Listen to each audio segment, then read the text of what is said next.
Aleluia. Glória a Deus. Glória a Deus. Nós estamos terminando o livro de Jeremias. E semana passada nós falamos sobre Efésios. Obrigado.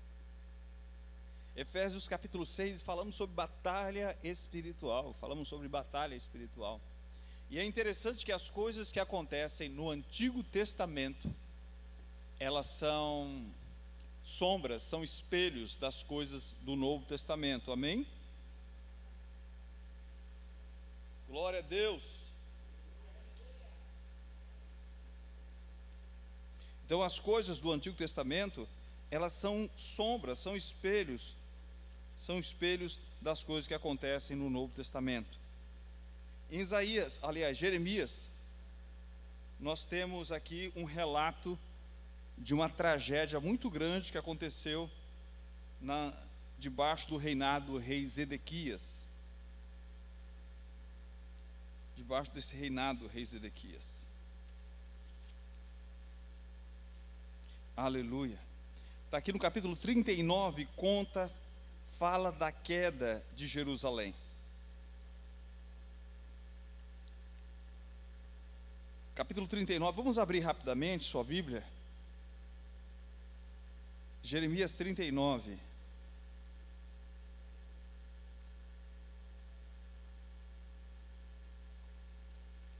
Aleluia.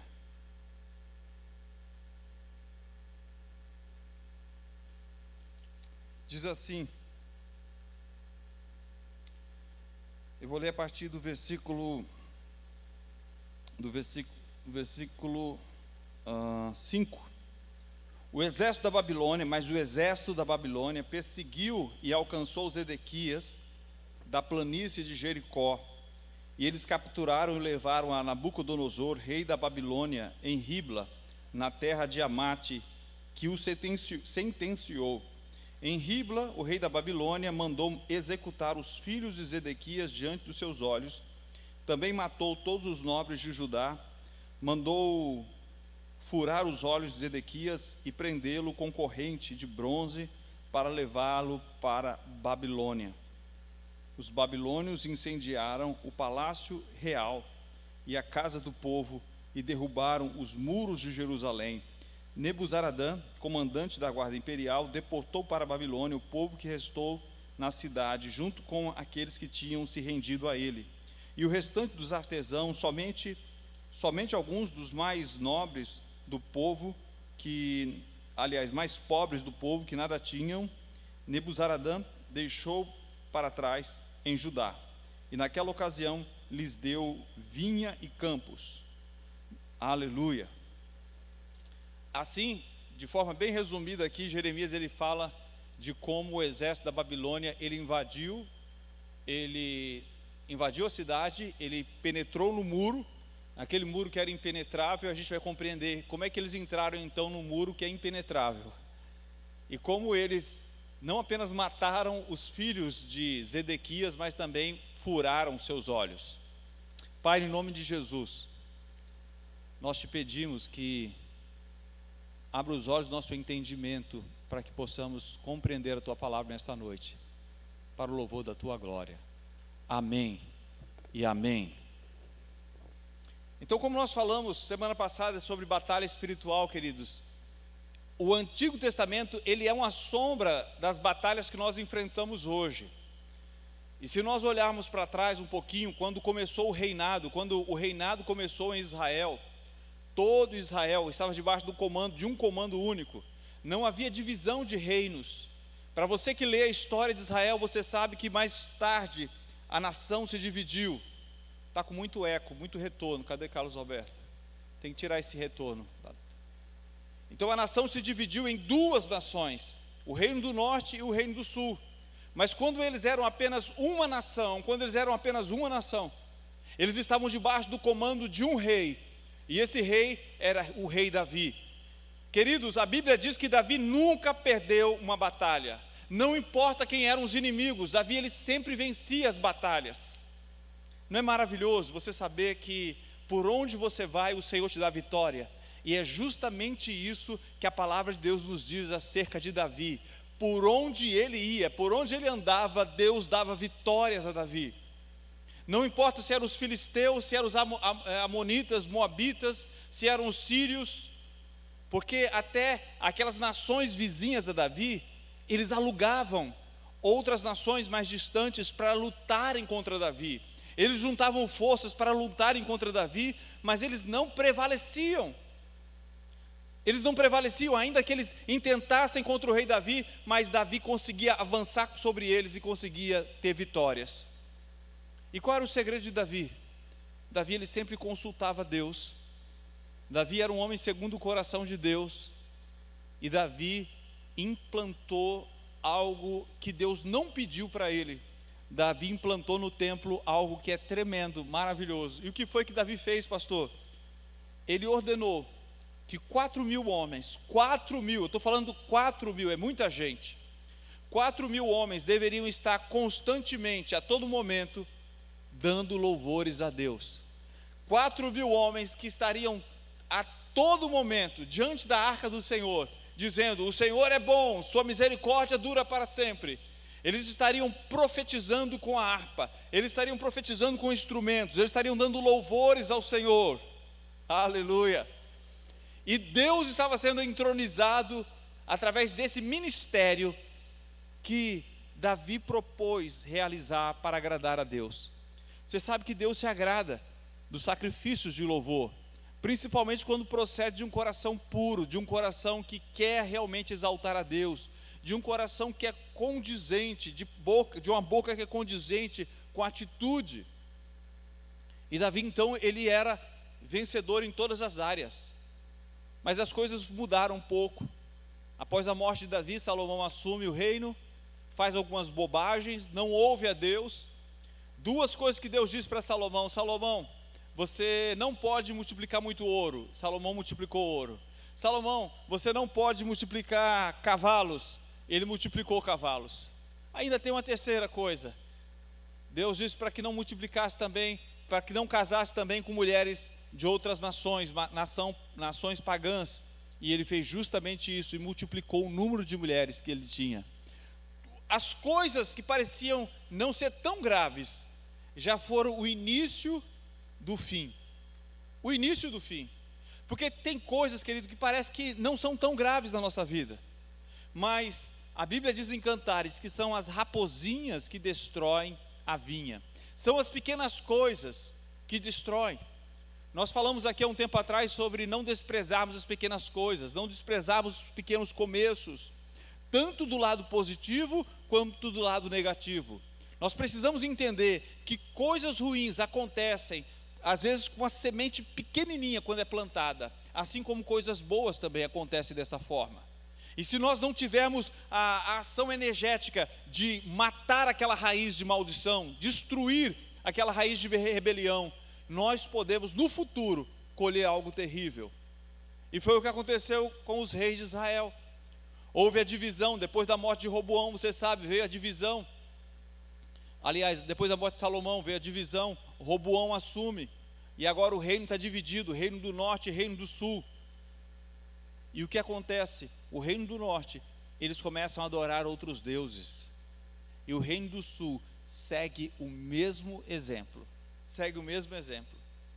Eles que foram chamados para ser o povo de Deus, eles foram chamados para ser a referência de Deus para as nações. Eles não estavam influenciando as nações, eles estavam sendo influenciados pelas nações. Vocês entenderam? Eles não foram chamados para ser influenciados, eles foram chamados para ser influenciadores. É impressionante como nos nossos dias nós temos o termo influenciador digital. E quantas pessoas, ao invés de influenciar, estão sendo influenciadas por influenciadores digitais que não conhecem a Deus, que estão afastados de Deus e que quer te levar para um caminho que não é o caminho do Senhor. Assim aconteceu com a nação de Israel. Eles se afastaram do Senhor. Alguns séculos depois, o reino do norte foi destruído. Veio o rei da Assíria e destruiu aquele reino, o reino do norte. Ficou o reino de Judá. E alguém poderia dizer, não, eles agora viram o que aconteceram com o reino do norte, agora eles vão tomar jeito.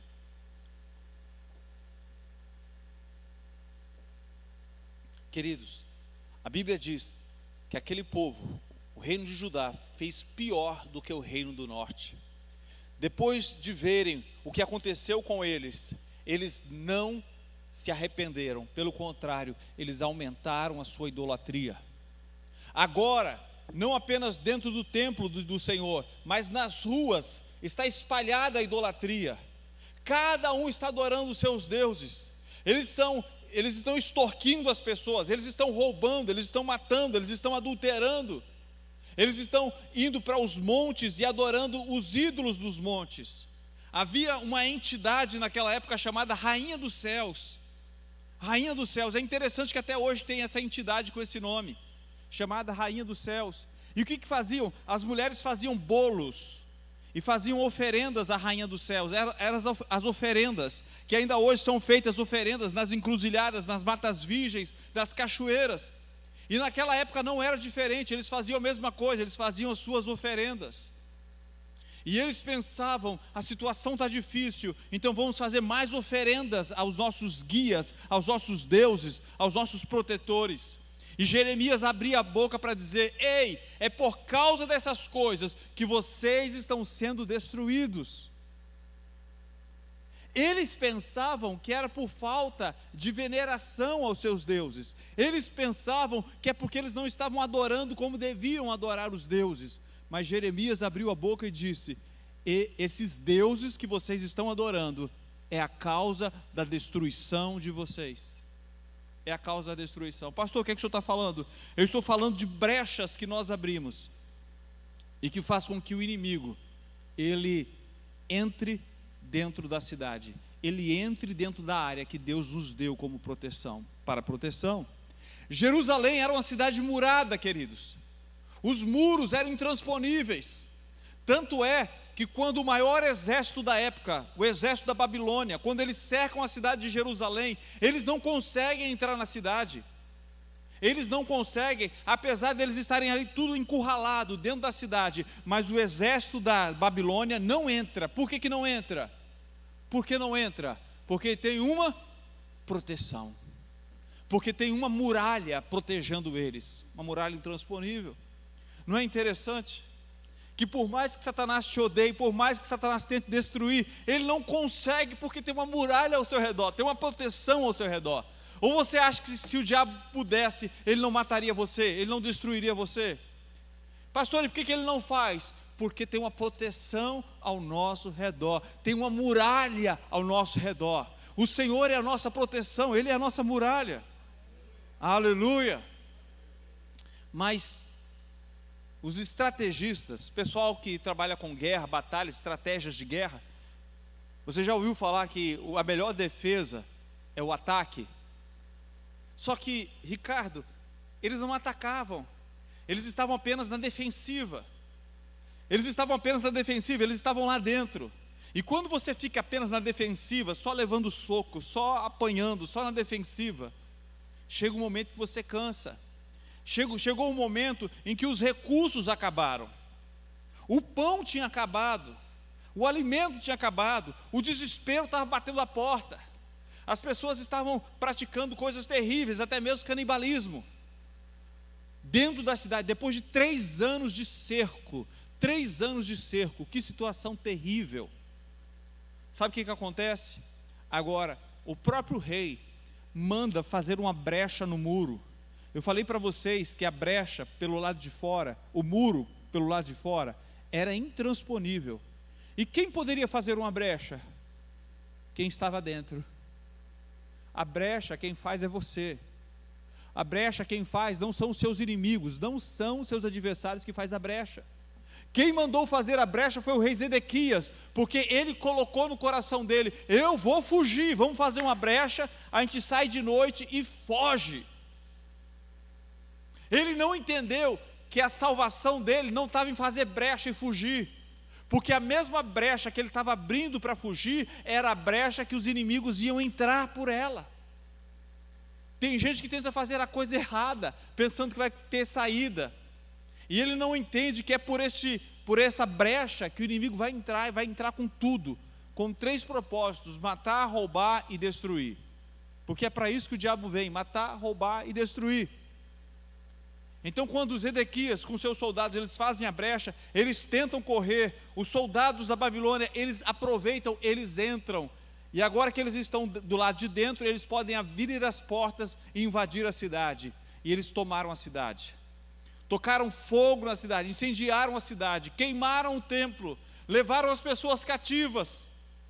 Pastor, e o rei? O rei estava fugindo, os soldados foram atrás, capturaram. Sabe por quê?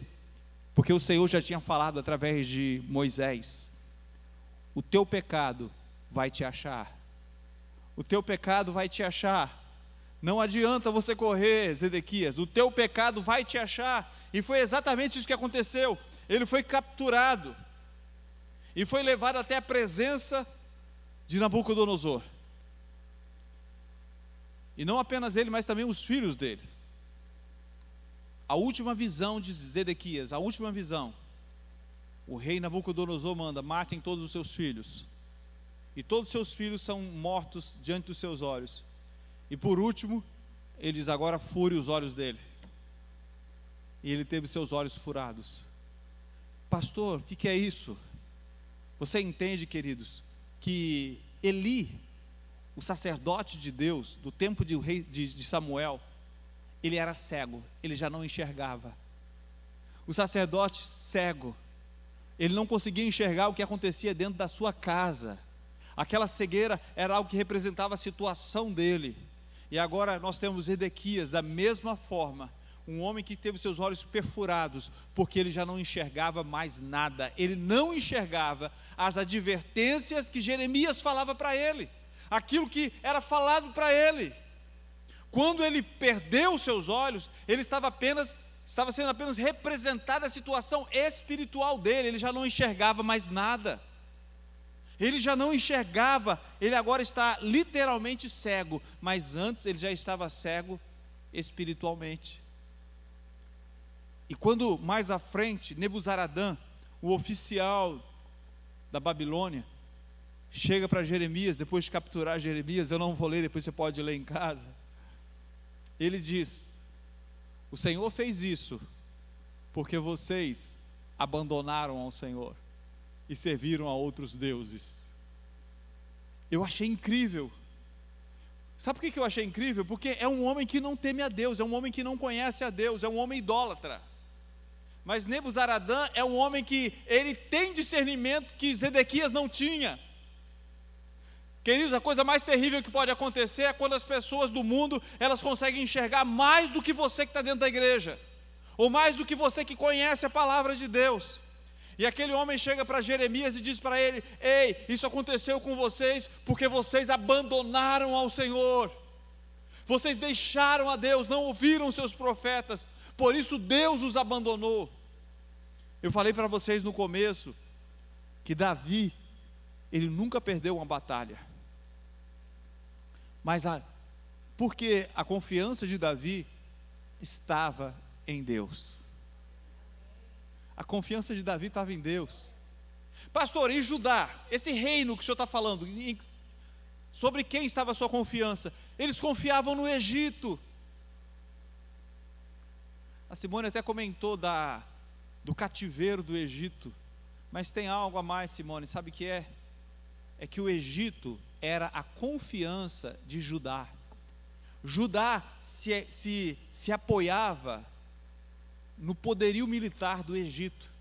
Aí Deus diz: olha, tanto você que confia, como aquele que te ajuda, vão os dois para o cativeiro. Vão os dois para o cativeiro. Você pode imaginar como eles ficaram quando eles viram o próprio Egito sendo levado em cativeiro. Aqueles em quem eles confiavam, estavam agora sendo levados em cativeiro, porque o Senhor já havia falado: os egípcios são homens e não deuses, sua força, seus cavalos não são deuses, eles não podem fazer aquilo que eu posso fazer. Em todo momento Deus está dizendo: olha, eles não podem, mas eu posso, voltem-se para mim, eu posso fazer. Mas a dureza do coração deles impedia de se voltarem para o Senhor. E como é que termina? O último rei que está sobre o trono, ele termina cego. O último rei, ele termina cego. Assim como Eli terminou cego, ele morreu cego.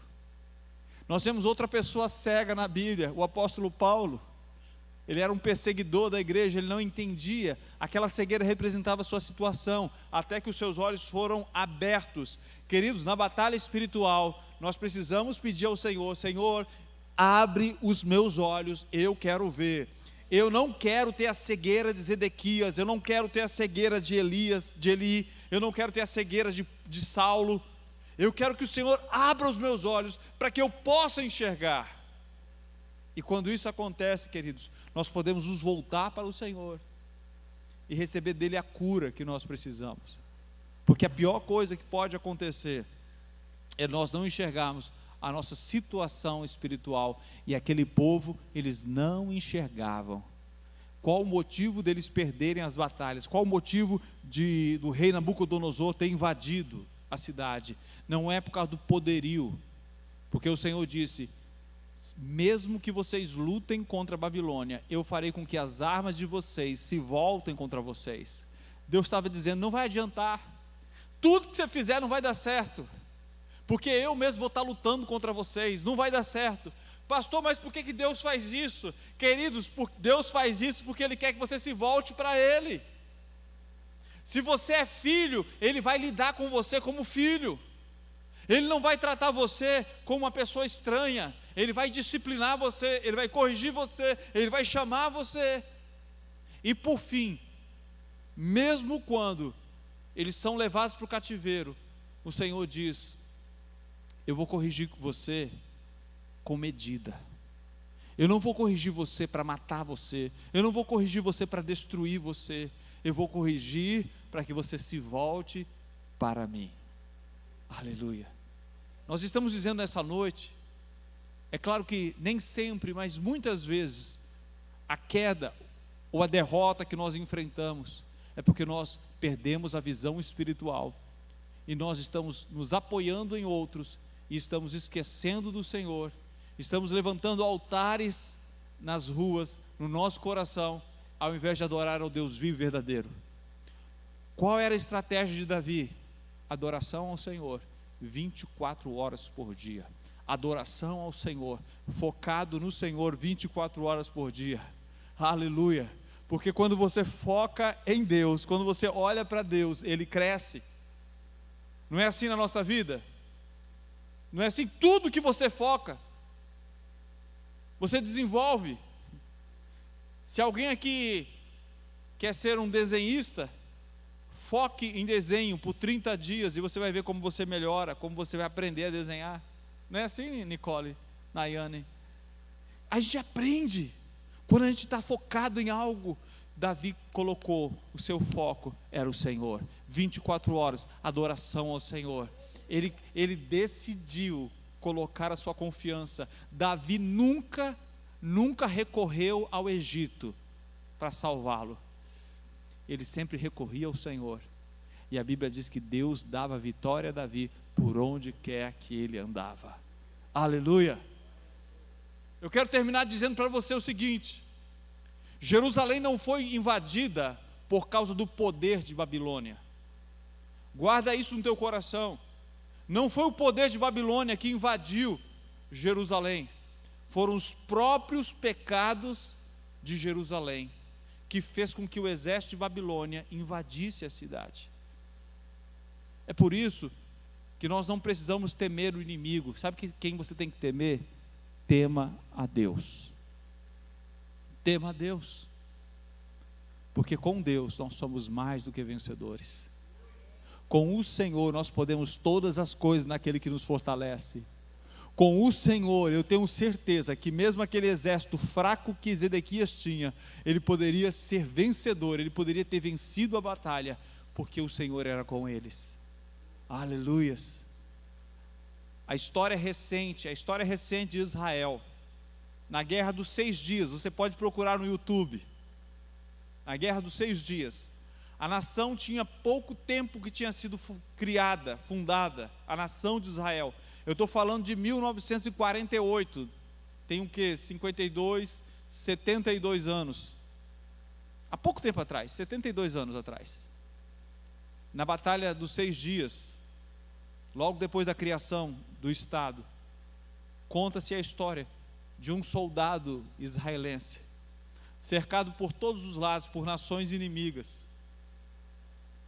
E aquele homem, dentro de um tanque, ele conseguiu destruir dezenas e centenas de tanques ao redor dele. E depois perguntaram a ele como ele fez aquilo. Como um só tanque fez aquele milagre acontecer? Foi o sobrenatural do Senhor. Gente, foi um milagre de Deus. Eu gostaria que você pesquisasse sobre isso. Você verá como faz diferença quando o Senhor está pelejando por você. E como faz diferença quando o Senhor peleja contra você. Nunca queira ter Deus como adversário, queira ter Deus como seu amigo. Faça como Davi, levante um trono de adoração ao Senhor e remova todos os altares de idolatria em nome de Jesus. Amém? Vamos ficar de pé. Aleluia.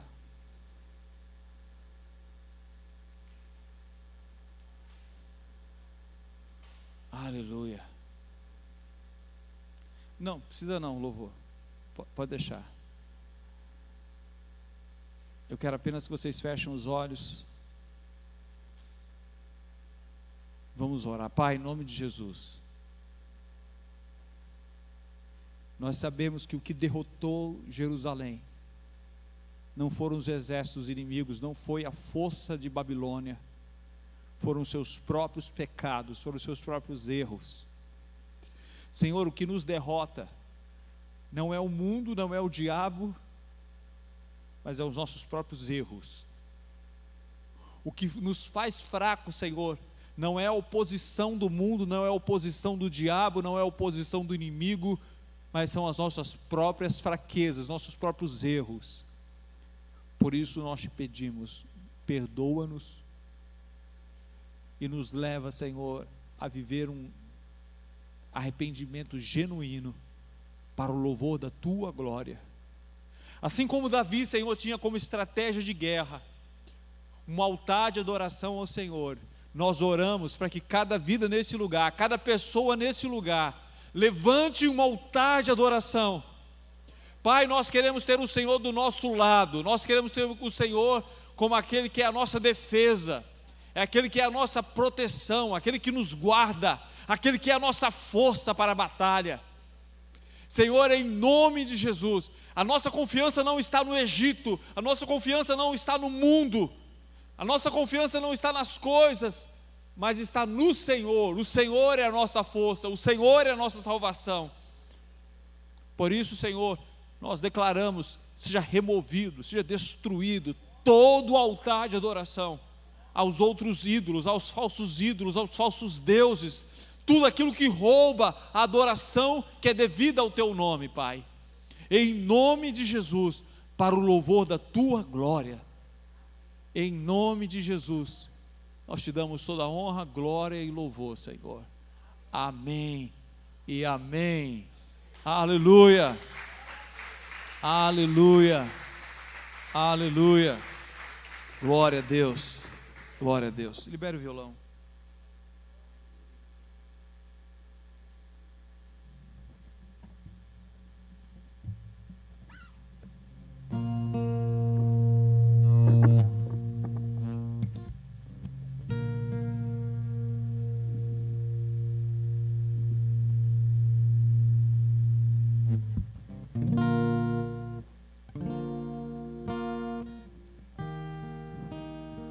Você pode consagrar o Senhor?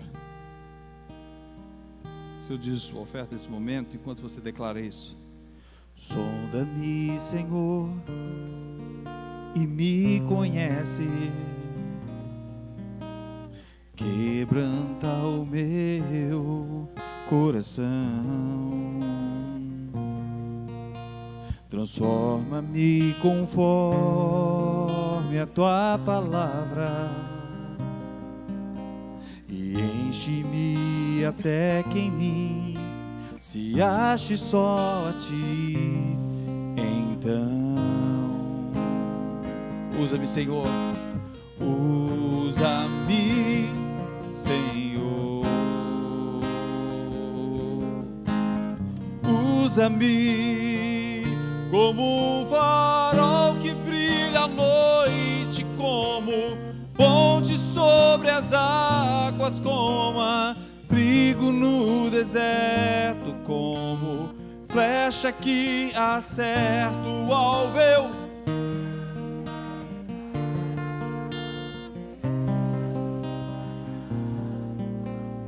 Ora e em qualquer lugar, eis aqui a minha vida, usa-me, Senhor, usa-me, sonda-me, Senhor, sonda-me, Senhor, e me conhece, quebranta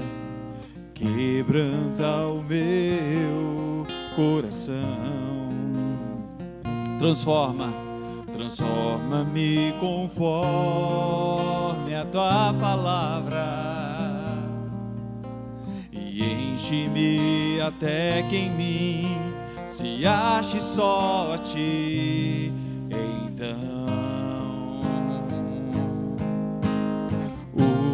usa-me, Senhor,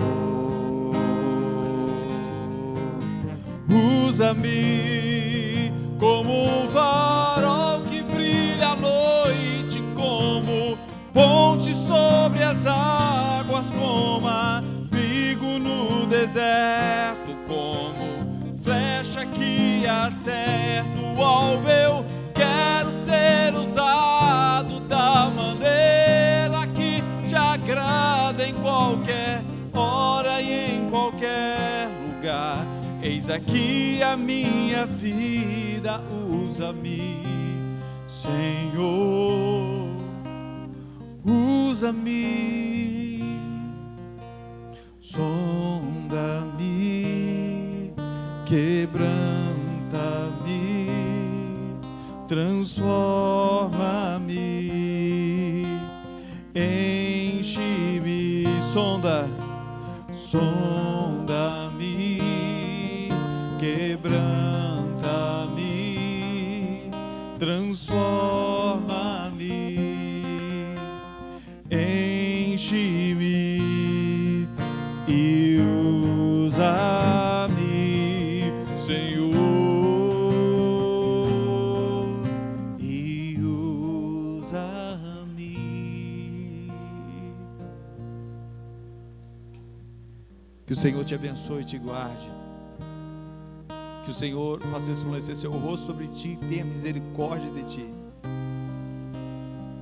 Que o Senhor sobre ti levante o rosto, te dê paz. Que o louvor suba constantemente na sua vida. E que o único altar no seu coração seja o altar levantado ao Senhor. Eu profetizo em nome de Jesus. Assim o Senhor é contigo, por onde quer que você andar, em nome de Jesus, amém e amém. Deus abençoe, queridos.